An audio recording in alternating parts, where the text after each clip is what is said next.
Рисуем кота по-сырому. Сначала мы должны с вами нарисовать карандашные набросы кота тонкими линиями. Затем весь лист мы мочим широкой флейцевой кисточкой водичкой. И дальше по контуру мы будем наносить с вами оранжевой и желтой краской полоски у кота.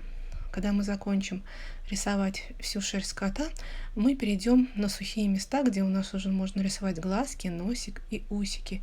И дорисуем шерстку тонкими кисточкой. Кот готов.